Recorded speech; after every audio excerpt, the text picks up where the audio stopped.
Okay, so DE has indicated that part 2 of Railjack Revisited is going to involve an Intrinsics Pass. So that's really exciting. I'm really keen for an Intrinsics Pass, especially because technical engineering are pretty much alright, but it's really Pilot and Gunnery that I think could use quite a lot of changes. Hopefully with an Intrinsics Pass we will also get to see Commander Intrinsics come in as well, because I have been waiting for that for quite some time. So when it comes to an Intrinsics Pass, what I think it needs to achieve is a couple of very important goals. The first thing is that I think the level 10 Intrinsics need to be something that makes Railjack no longer strictly a content island. It kind of currently still is, and that is kind of currently a problem. And also another thing that I think is something that should happen with the Intrinsics rework is that all Arcwing related intrinsics, so we have things like Arcwing Tactical Blink, Veg 4 Arcwing, all of that jazz, they probably should come in a little bit earlier, and that's going to be one of the running themes with a lot of these proposals that I'm going to be making when it comes to the Intrinsics rework. So without further ado, let's get into it. Here is my tactical Intrinsics change list. Basically the idea is to clean up some double ups that exist within most of the Intrinsics system to begin with, and then also add a couple of things that I think are going to be nice to have. So let's go. The first one is a tactical system that is a currently rank 1 intrinsic for the tactical tree. I feel like this particular intrinsic should just straight up be available by default. That way, if you decide to not even bother with all your tactical intrinsics at all, and you decide to engineer all the way to Anastasis, well, you can still use it, because without tactical system, you actually probably can't use Anastasis. So because tactical system rank 1 is no longer there, we gotta need ourselves a new rank 1, and I feel like the level 5 crew chase camera, which is a tactical intrinsic, should actually be moved to level 1. Crew chase camera for the most part is kind of pointless. I don't see much of a real reason to use it in a general game. I don't particularly use it all that much. Perhaps if you're someone who actually uses it a whole lot, you may end up disagreeing, but I feel like something like this doesn't seem to give much in the way of additional power or all of that stuff. I don't think it belongs, therefore, as a rank 5. It makes more sense for it to be a rank 1. So because of that, rank 2, rank 3, and rank 4 being ability kinesis, command link, and recall warp, they remain exactly the same. Also, by the way, just to reiterate, recall warp is potentially one of the strongest intrinsics in the game for a new player. So if you want to get that, you want to get that as quickly as possible. Now, moving on, we have tactical efficiency, which has now been moved down from rank 6 to rank 5. We also have tactical response, which I think should combine with a tactical intrinsic called swift tactics, because both of them effectively do the same thing. So that's going to be the tactical 7 intrinsic. At tactical level 8, we currently have Arcwing Tactical Blink, and that, like all Arcwing intrinsics, are going to be moved down to level 6. So between tactical efficiency and tactical response, we're going to have tactical blink for Arcwing. Okay? Now, at level 8, I want to have join warp be at level 8. And on top of that, I actually want join warp, which is the current rank 10 tactical avionic, to also have some nice visual effects, maybe like, say, a Protoss warp-in effect from StarCraft. Something like that could be really nice. But because join warp being a currently level 10 tactical avionic is now at rank 8, that kind of means that we're going to need 2 brand new tactical intrinsics, and I do have 2 in mind. The first one is just going to be called Railjack Warp. So it actually replaces Railjack's little quick dash. If you decide to double tap the shift or your boost button, it actually replaces that little quick dash with an absolute Railjack Blink. So that could just be something that you can use. Blink versus a little boost is a little bit different. I think with a blink, everything that would be attacking you immediately loses the ability to target you for that moment, and also that blink would probably be a much larger distance as well. So essentially that could be a lot more tactical to use. And then for the rank 10, and this one's going to be a big one, because like I said, I want all rank 10 intrinsics to be something that basically makes Railjack no longer a content island.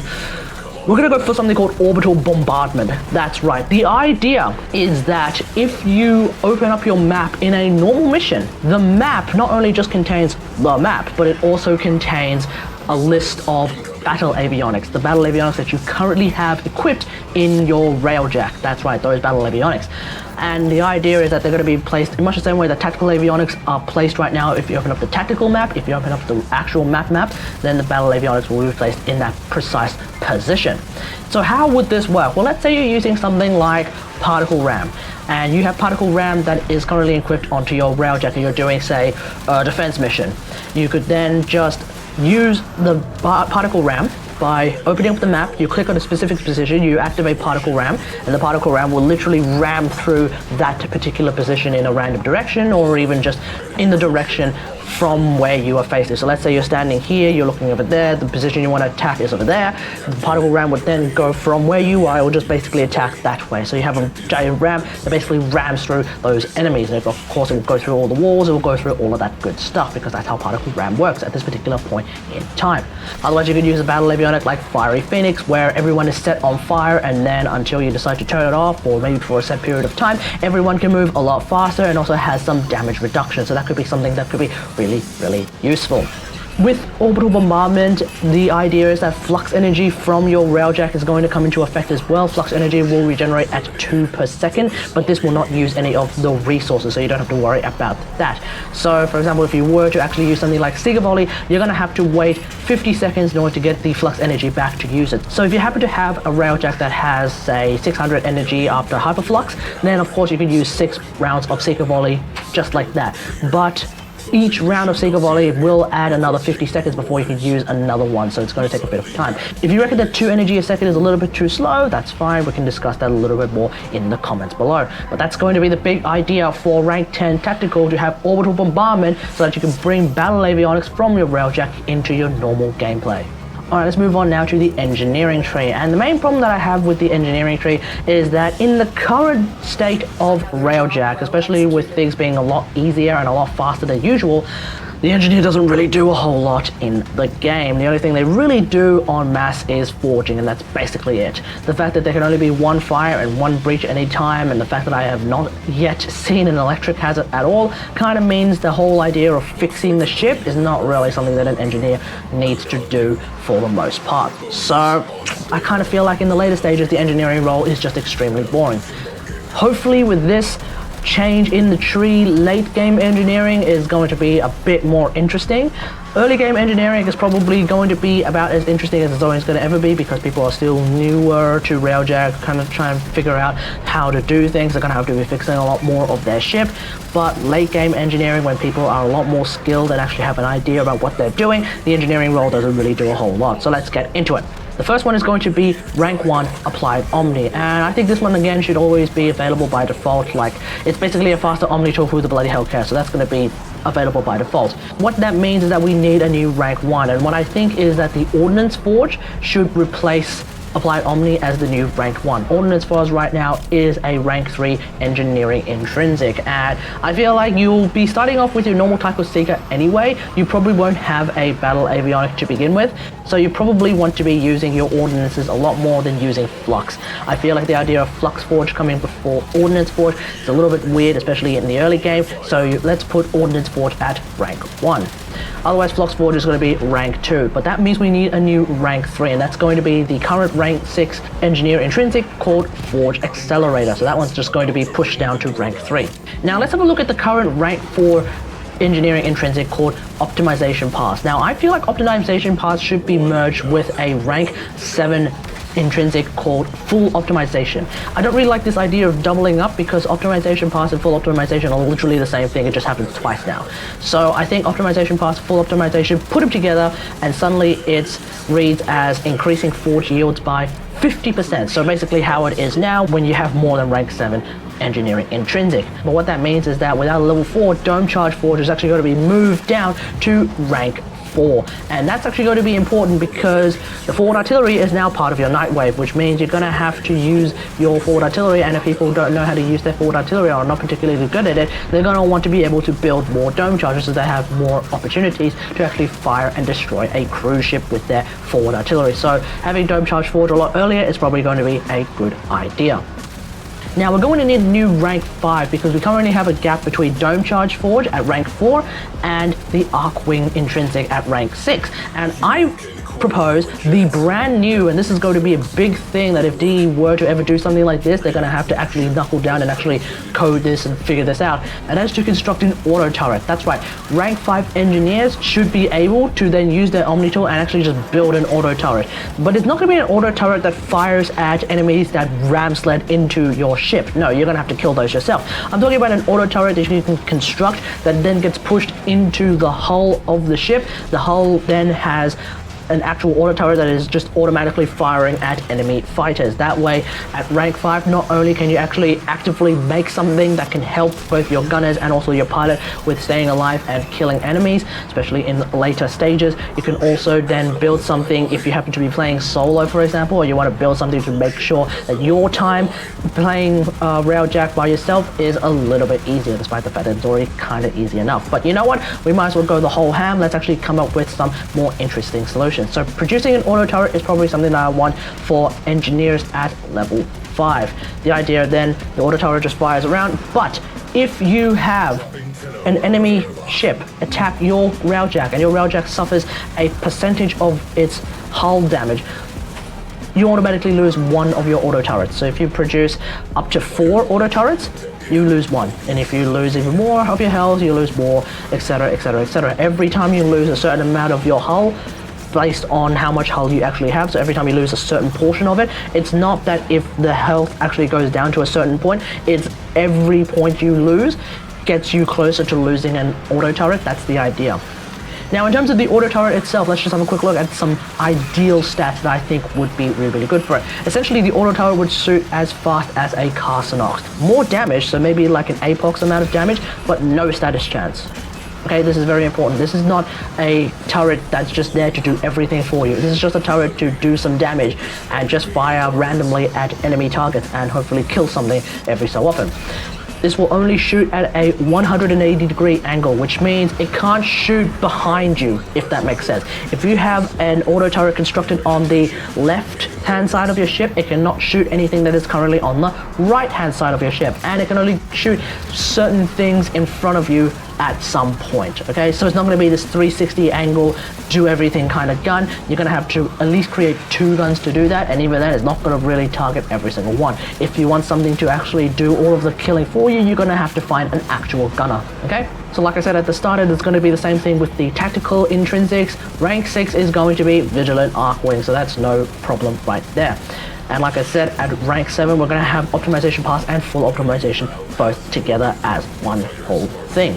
Now, the current rank 9 engineering intrinsic called Surplus Yield, that's just going to be something that sits at rank 8.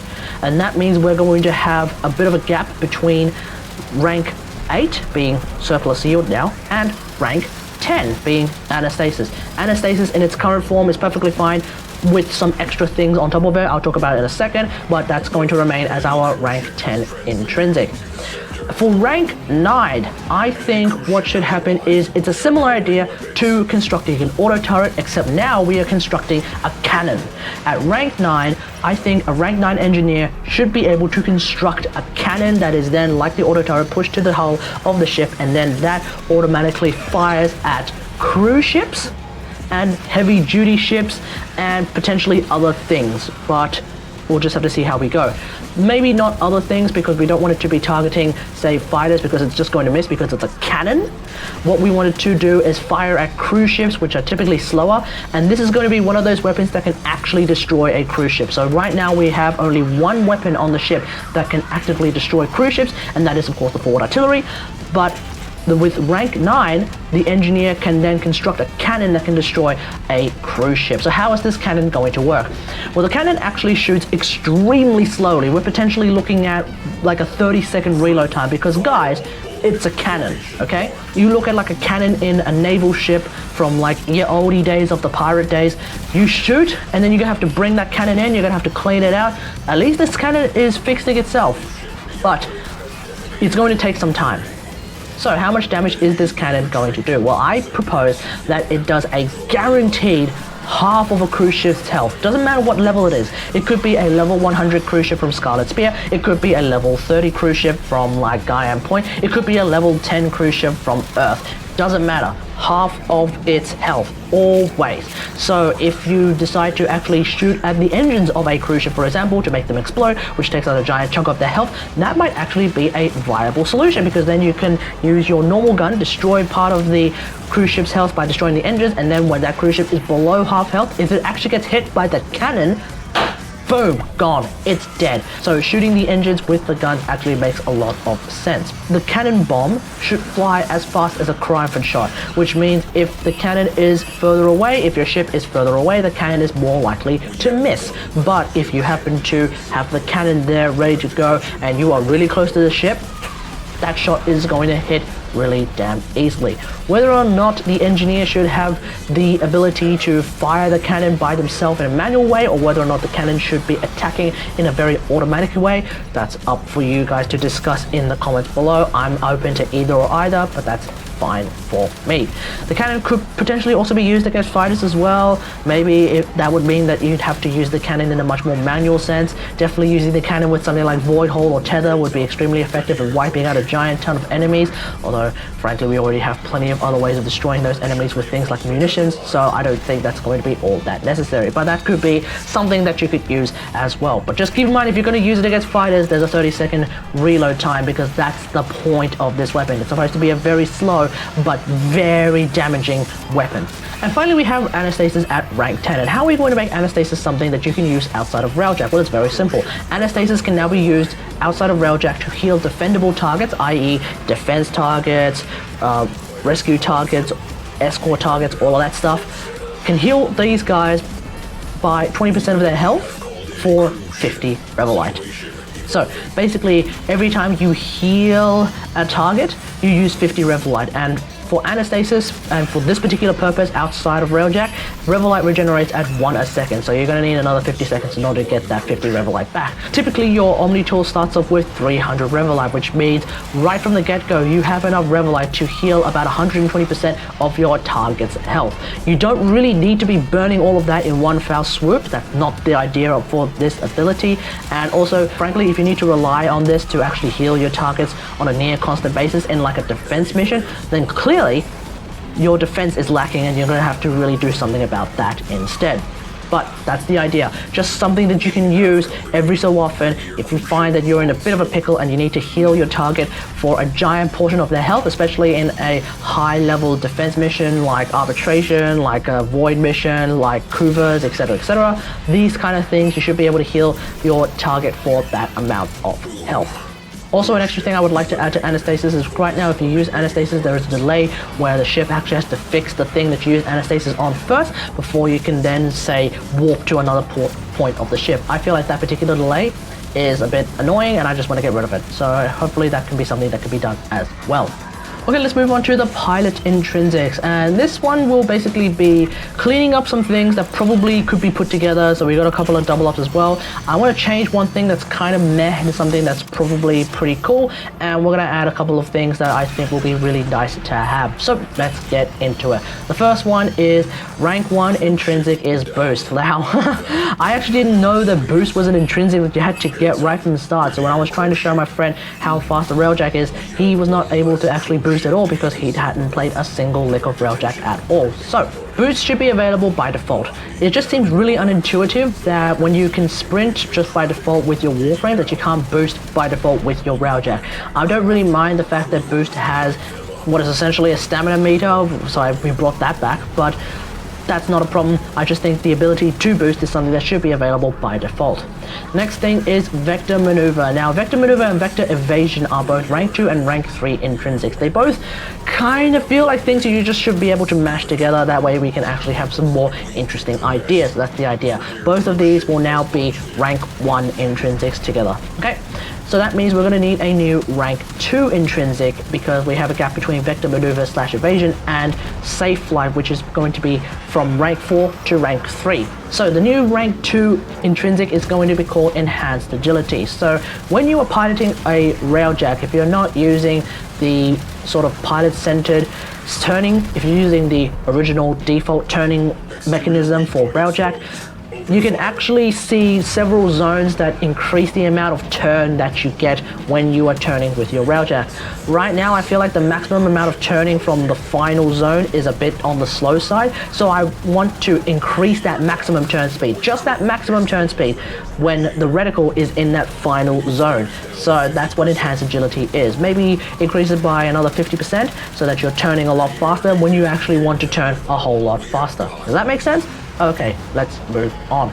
Now, rank 3, like I said, is going to be the current rank 4 pilot intrinsic, which is safe flight, and drift maneuver and slipstream being rank 5, rank 6, they're going to be rank 4 and rank 5. With slipstream, I also want to give it a buff because right now it only increases boost time by a small amount. With Railjack Revisited actually gutting a lot of boost time to begin with, I feel like boost time from slipstream needs to be increased by a whole lot more. I'm thinking at least 50%, possibly even more than that.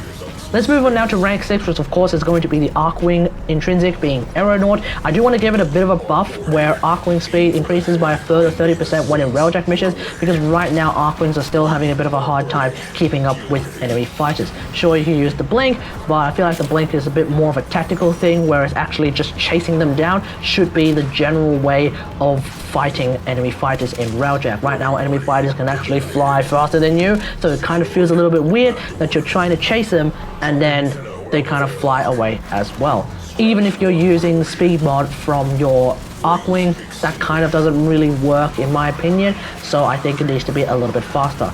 But outside of Railjack missions, I think it's fine as is. If you reckon that the Arcwing needs to be faster, even in normal missions, i.e. in something like actual Arcwing missions or even in an open world mission, then okay, that could be something that could be explored a little bit further. At rank 7, we currently have something called Enhanced Maneuvers, and that will remain as a rank 7 intrinsic, but I do want to give it a bit of a buff, specifically to the drift maneuver part of it. So right now, vector maneuvers consume 25% less boost. What I am proposing is that drift maneuvers consume 50% less boost. That way we have more of a long range kind of thing. If you reckon that's a bit too much, let me know why and we can discuss that a little bit further. Now at rank 8, we're going to have a gap between enhanced maneuvers and ramming speed being the current rank 10 moved down to rank 9, so we have a bit of a gap. What's going to be our new rank 8 intrinsic? It's actually going to be barrel roll. So the idea is right now, if you actually set up your Railjack controls to actually have banking left and banking right being able to turn around, I reckon if you double tap the bank left or you double tap the bank right button, you can actually do a barrel roll to the side, and that barrel roll is going to involve a 50% damage reduction during that barrel roll, but also incoming projectiles temporarily lose their lock on when you barrel roll, because that way you can actually barrel roll and that could be a bit of a defensive maneuver. Now, I'm a little bit iffy about this particular idea, specifically because I wonder if a giant ship like a Railjack should be able to barrel roll. One of my friends is real keen to have barrel rolling as part of the game, but I don't know, I feel like the ship is a little bit too big. Fighters being able to barrel roll or Arcwings being able to barrel roll, that I have no issue with, but the Railjack being a gigantic thing that is just flying around in space, should it be able to barrel roll? Let me know in the comments. But that's basically my idea for rank 8 intrinsics for piloting. Now, of course, like I said, rank 10 intrinsic being ramming speed is going to be moved down to rank 9. But first off, let's talk a little bit quickly about the current rank 9 intrinsic being evasion. I think evasion is completely and utterly useless as a pilot intrinsic. Just get rid of it. Just delete it. Just completely delete it. I think if you want something like that, if DE really wants something like that to be part of the pilot intrinsics, just buff Fiery Phoenix. It works better as a thing that you can actively choose to use as Fiery Phoenix. I'd much rather that.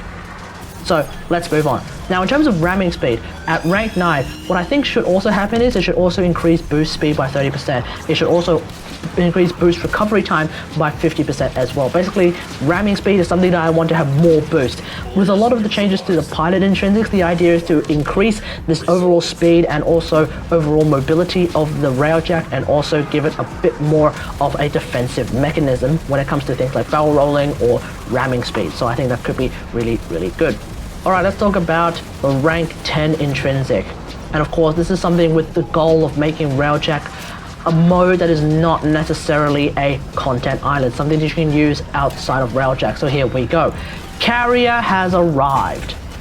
when you are in an Arcwing mission, you can activate your Omni tool to use your Railjack instead. So as long as your Arcwing mission is not a quest, you can use Carrier Has Arrived. That means you're not going to be able to use it in the War Within, you're not going to be able to use it in the Arcwing, unfortunately. And also no Sharkwing missions. This is only for open space Arcwing missions, including trench runs, including the Grineer ones, and most importantly, Fomorian missions. I feel like the Railjack really should be something that you can use in the Fomorian mission. So how is this going to work? In a Fomorian mission, your Railjack can actually directly attack the engine from outside the Fomorian using either your normal turrets or the guns that the engineers have built or the cannons that your engineers have built. This is a fully functioning Railjack with all of the functioning Railjack things that currently exist in Railjack. So your allies could potentially jump into your Railjack that you have actually called down with your Omni tool, and then they can actually do the things like building guns, building cannons, yada yada yada. Also, big thing, the forward artillery is going to be something that can be used against the Fomorian engine as well. So you don't necessarily need to have everyone destroy the Fomorian engine with their arc guns, which of course they currently can, so that's fine. But the idea is to introduce another way of doing this, which is to actually use your Railjack. I think this is going to be a really, really cool idea.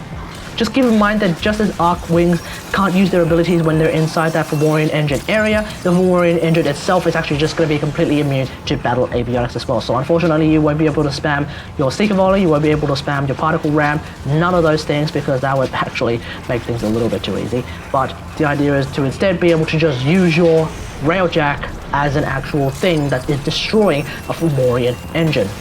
Alright, let's move on now to the Gunnery Intrinsics. So what I want to do is I just want to clean up a couple of things that could be put together. I want to also change something that probably has too high a requirement to actively use, and I also want to remove something that actually promotes degeneracy and degenerate gameplay. So let's just get into it. First thing is target sync. Target sync should probably be active by default. Pretty much all of the rank 1 intrinsics should be active by default. So that one's just going to be by default, which means that Phantom Eye at rank 2 is going to move down to rank 1. That's fine. Now we have Arcwing Slingshot and Arcwing Warhead at rank 3 and rank 4. I feel like those are a bit of a double up, so let's just merge them together. We're going to put them at rank 2. That way you can actually slingshot into the cruise ships instantly from rank 2. So that's going to be a lot faster. Should mean that earlier players will not have to deal with the whole cruise ship one-shot my Arcwing shenanigan when they're trying to get inside a cruise ship at an earlier time. So using Arcwing Slingshot / Warhead would be a much better idea. That also means that the Artillery Command Intrinsic is going to be moving from rank 5 to rank 3. Again, because forward artillery is now a thing that you need to use in a Nightwave challenge, having it at a lower rank is probably a good idea. What this also means is that rank 6 Cold Trigger is going to be moved down to rank 4, and so is rank 7 Advanced Gunnery moved down to rank 5. That also means that, of course, that rank 8 Vengeful Arcwing is going to be moved down to rank 6 because, like I said, all Arcwing Intrinsics should be available at rank 6. Now at rank 9 we have something called Combat Drift, and I feel like Combat Drift is just way too difficult to actively use. Specifically because A, the amount of boost that we currently have on our ship has been gutted, and B, just having to drift at that speed whilst trying to shoot, even if your gun isn't actually heating up as much and it's doing more damage, doesn't matter. It's harder to aim enough as is, and that's just if you're the pilot and you have the control to actually know for a fact that you're about to be boosting and drifting and all that stuff. I would guess if you're a gunner and you have a pilot who's trying to drift, it's even more difficult because you don't really know where they're going. So I feel like Combat Boost is just a little bit too difficult to use. I think giving it a bit of a buff per se by making it a boosted combat where boost and drift gives you the ability to use Combat Drift, I think that might be the better idea. So I don't know, Combat Boost or Combat Drift, I don't know, you tell me in the comments. If you use Combat Drift, let me know in the comments, but I did put out a small poll in the community tab, and so far it seems like a lot of people don't use it. Now, here's the thing, our current rank 10 Gunner Intrinsic is Reflex Aim. Delete it. I think Reflex Aim promotes degenerate gameplay that it actually hurts people's eyes, because how would people who take this use it? What they would do is they would actually just constantly snap in and out of actually aiming when they are firing their guns. I don't think this is a good thing to promote, because it kind of hurts watching it. And if you keep doing it, you might end up screwing up your eyes. I don't think this is a good idea at all. Also, it kind of is a bit of an aimbody kind of thing, so a bit iffy about that. I feel like if you actually do have rank 10 gunnery, you should be able to aim your guns by now. I don't know. Either way, I think you should get rid of it. Instead, let's actually employ some brand new intrinsics. So for rank 8, 9, and 10, we're going to come up with some brand new ideas. So here we go. For rank 8, I reckon we should actually use rank 8 intrinsics to actually fix up arc guns. Right now, arc guns have this weird thing where if you actually mod your arc gun for a combined elemental, you actually lose that elemental. You keep the damage, but you lose that elemental, and I think that's just terrible. So rank 8 is going to be called Arc Gun Unleashed. Now you could potentially say, let's move it somewhere earlier. That's fine. You can move it somewhere earlier and just move everything a little bit further up. I have no problem with that. But the idea is that Arc Gun Unleashed, Arc Gun elemental mods are now treated as singular mods. Even if you have combined elementals, they just become single elementals when it comes to Railjack. So how does that work? If you're using corrosive damage on your arc gun and then you go into Railjack with an arc gun build that is using corrosive damage, well, suddenly it's using chem damage and ionic damage. And that means you could have potentially some chemical procs and some ionic procs, which is basically a radiation proc and a knockdown proc. So that could be really, really useful. At rank 9, we're going to be using this particular intrinsic to fix the forward artillery cannon. So this particular one is called the Mega Laser. So forward artillery gun now has infinite punch through. This means infinite punch through against cruise ships, infinite punch through against fighters, and more importantly, infinite punch through against healing clouds. So infinite punch through, a mega laser that flies off into the absolute beyond of space, infinite range, infinite punch through, mega laser. Let's go. And with that, what happens is we could actually use something like void hole, and then you could actually shoot the mega laser at those fighters that are actually caught in that void hole for a black hole into mega laser combos. That could be really, really good. And finally, for rank 10 Gunnery Intrinsics, hear me out. It's going to be called the Void Beam. Now, this is how it's going to work. When you're in a ground mission, so whether it just be a normal Warframe mission, or whether it be like a Planes of Iron mission, or whether it be ground team for Scarlet Spear or something similar like that, you can activate your Omni tool on the ground, and in doing so, you can then fire your Omni tool, and in doing so, in the general direction of like enemies or whatever you want to fire at, a Nova-like portal opens up in front of you, and the artillery cannon beam fires out of that. So you're basically using the forward artillery from your Railjack in space, but that Railjack fires into a portal. That portal then links up with the portal that you just opened with your Omni tool, and then that laser comes out of that portal and fires in the general direction of wherever you're looking. So there's two ways of doing this. Either firing the Omni tool just straight up activates the portal, and then as the artillery cannon charges from your Railjack, that charge then goes through that particular portal as well, which means it kind of takes a little bit of time for it to charge, but you could basically just go back to your normal Warframe gameplay while you wait for that particular artillery cannon to charge and fire through your portal. Or you could make it so that holding down the fire button actually charges up the artillery cannon, and then when you fire, there's a very small delay after you fire before the portal opens up, because now the artillery shot is actually going straight through in front of you. Now the artillery cannon does hundreds of thousands of damage, especially if you're using the forward artillery integrated avionic. So anyone who's ever shot the artillery cannon against, say, the engines of a cruise ship would know that you're doing a lot of damage. So that's the amount of damage that you're doing with that particular artillery cannon. It could end up wiping out in one foul swoop a lot of enemies. It's going to be doing a lot of AoE damage in the form of a line. This particular damage is also going to ignore nullifier bubbles, because nullifier bubbles should not be something that can stop an artillery cannon. So we're going to be doing that, okay? This cannon shot should also have a large radius. We're talking maybe 3 Warframe widths of a radius, which means its overall diameter is 6 Warframe widths. So that's definitely something that's going to be very, very big and very, very bright, but also extremely damaging. And I think that's going to be really, really cool to use. So that's basically all of the changes that I am proposing for the Intrinsics Pass when Railjack Revisited Part 2 comes out.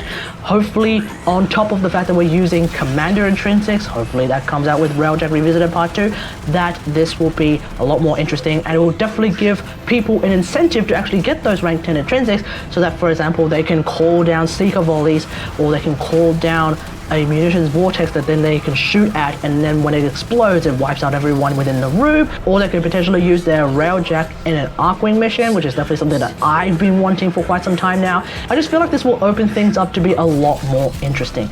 Let me know what you think about all of this in the comments below. If you have any questions about anything I have said about these changes, feel free to hit me up in those comments, and then we will try to figure it out from there. If you have any other random ideas or possibly better ideas to these ideas, feel free to hit me up in those comments, because that's what they're there for. Also, I will be posting all 4 of these tables in the comments as well, so that you can actually keep up with the things I am trying to say. So, hope you guys enjoyed this. If you liked this video, hit that like button, subscribe for more Warframe content, and until next time, I'll see you guys later.